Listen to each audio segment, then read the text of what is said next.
Welcome. In this video, you'll learn how to prevent Messenger from accessing your calendar on your smartphone. This quick update will help you take control of your privacy and stop Messenger from syncing or using your calendar data.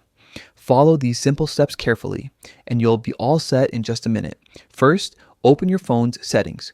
You can find it on your home screen or by swiping down and tapping the gear icon. This is where all your app and system preferences are managed.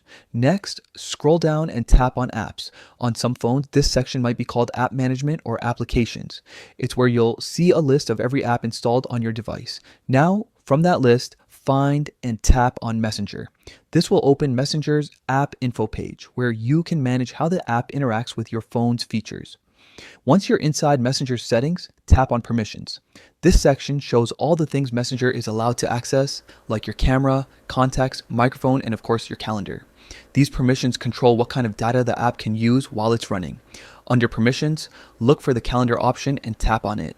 You'll now see a few choices about how Messenger can use this permission.